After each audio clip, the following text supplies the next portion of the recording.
In this video, I'm going to answer the question, is the Sony ZV-E10 worth it in 2023? Now, if you don't know anything about the Sony ZV-E10, it came out in August of 2021, but shortly after that, you couldn't find it anywhere. That's because Sony stopped production.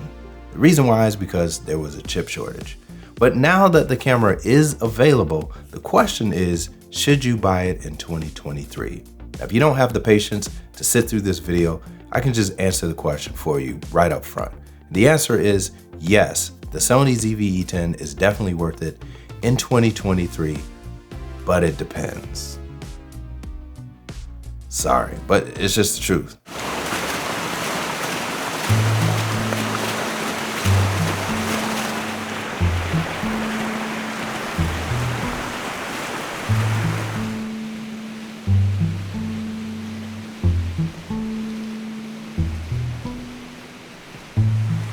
Although Sony markets the Sony ZV-E10 as a vlogging camera, it's really much more than that.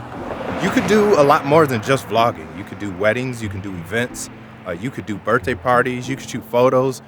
There's not much you can't do with this camera, which kind of makes it so special. And the fact that it's not that expensive. But I will say, to get the best out of it, you have to put the time in, because if you don't put the time in, you won't understand how it works.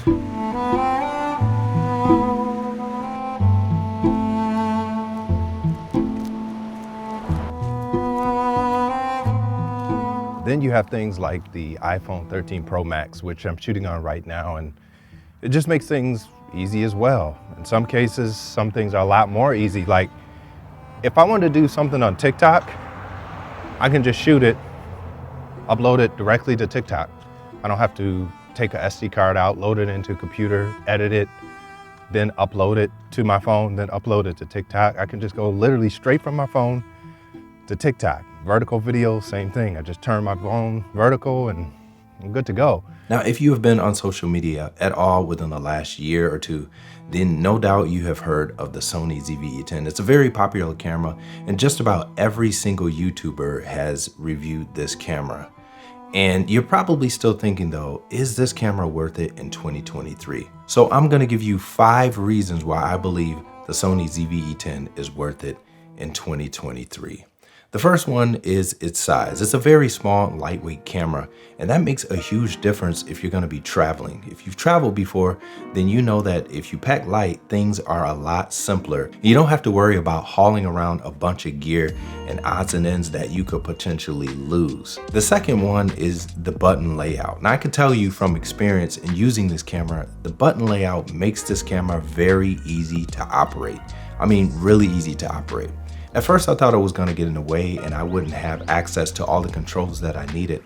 But I found out very quickly that having a few simple buttons when vlogging makes things very nice. So this is a great camera to just take with you and quickly get the shots that you want. One of the other features is that it boots up really quickly. It doesn't take a long time to go from powered off to on and capturing shots. So that, in my opinion, is a huge plus for the Sony ZV-E10. The third one is its weight, and this kind of coincides with the first one being its size, but the weight of this camera is significant.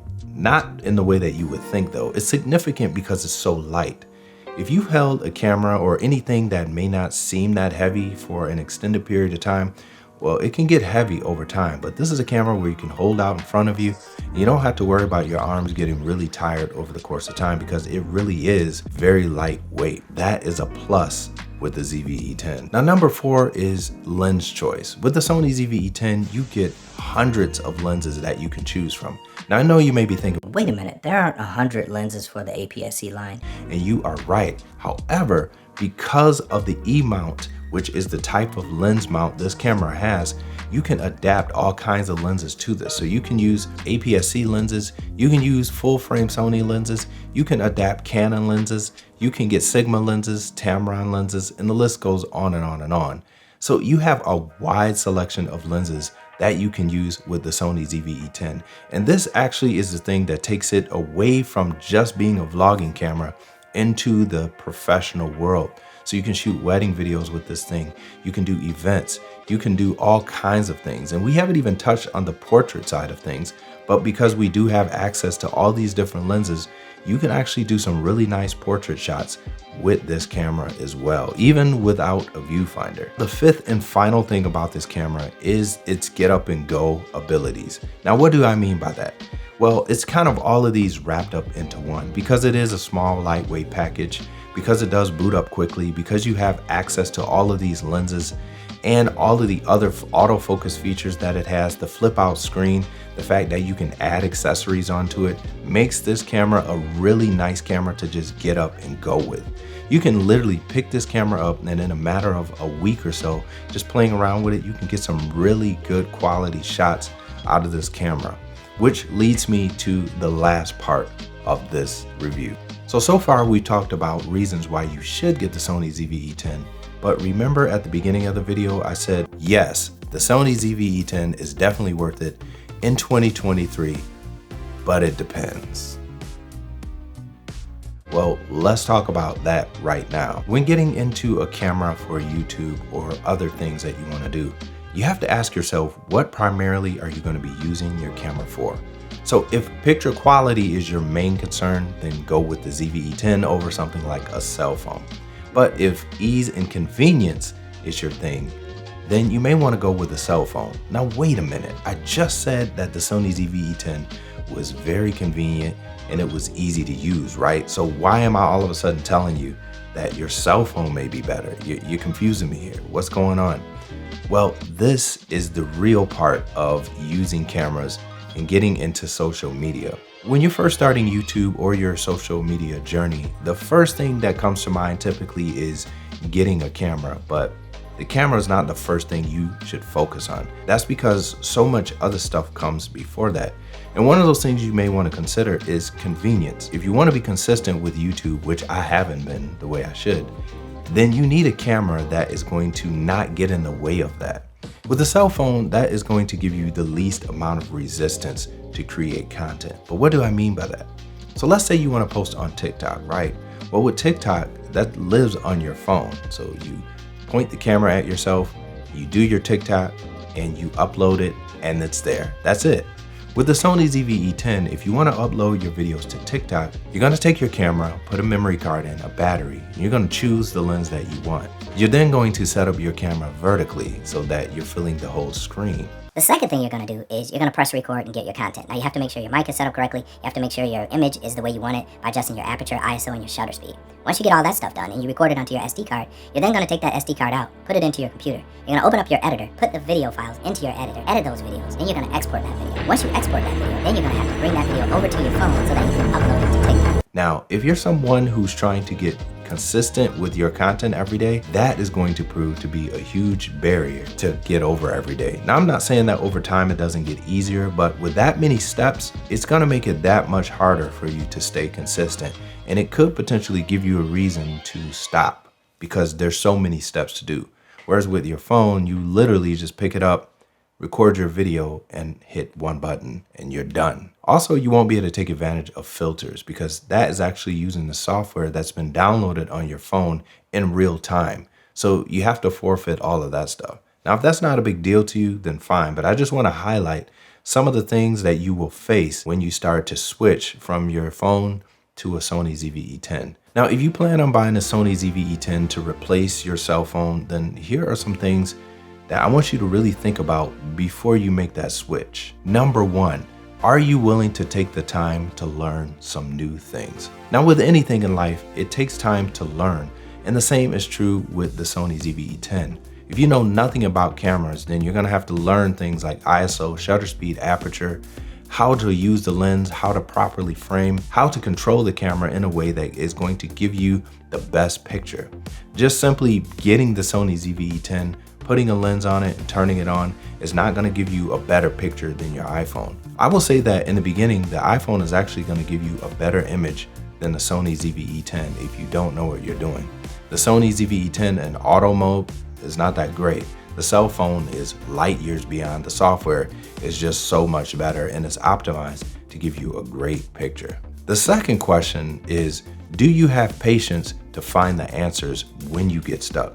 If you learn anything before in your life, then you know that you're gonna reach a point to where you have questions. And I don't mean just asking somebody what the answer is, but searching and finding out why something is the way it is and how to make it work the way you want it to work. If you don't have the patience to deal with that, then the Sony ZV-E10 is not for you, and you may want to stick with your cell phone. Now, the third question is, are you easily frustrated when it comes to learning new things? If you are, then the Sony ZV-E10 is not for you. If you aren't, then you may want to consider the Sony ZV-E10. Now, the reason why I say that is because you will get frustrated in learning. Because this camera is not just a simple camera, it really is a complex camera that's been put into a body that makes it simpler to utilize.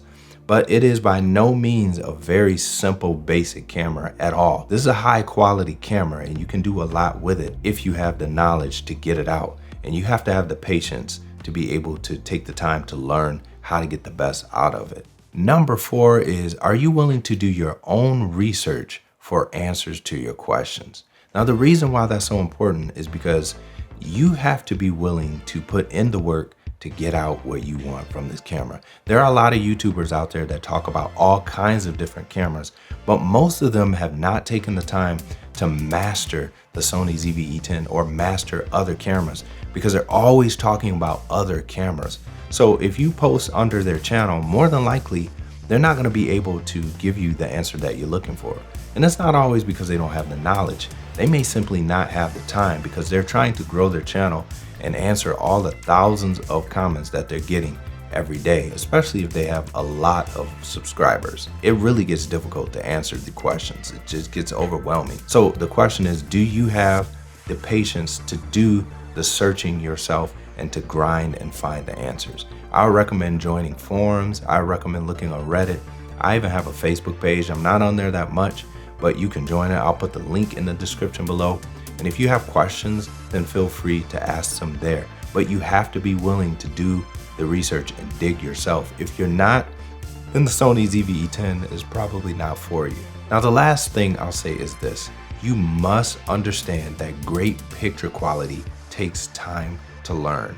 This is not something where you're gonna pop the camera out of the box, throw the lens on, you're gonna have this amazing picture. No, you need lighting, you need an understanding of lighting, you need to know settings, you need to know why you're setting the thing the way you are, and more importantly, you're gonna need something to talk about on YouTube.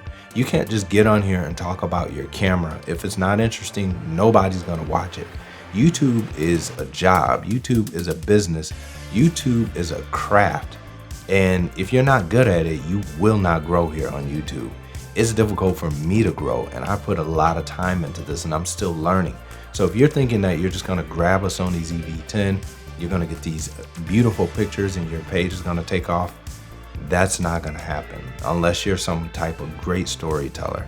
But other than that, I just want you guys to realize that it really takes time to get the best out of this. Now, you're not gonna hear this from a lot of YouTubers. They're just gonna be pushing gear, and listen, I'm not knocking those folks. I'm just being honest with you. Most YouTubers are there to sell you gear when it comes to the photography and videography community. There are some in there that actually teach things that you can learn, but for the most part, they're gonna just be showing you gear and reviewing gear, and you're gonna just be watching it, but never really getting a better understanding of how to use gear in the best way. So that's what my goal here is on this channel, is to get you to a point to where you understand the craft, you understand what it is that you want to do. So I hope this video was beneficial to you. If it was, let me know in the comments below. And if you are subscribed, be sure to click the notification bell, because I've noticed that not everybody is getting notified when I post a new video. So just letting you guys know that. But until next time, I'll holla at y'all later. I'm out. Peace.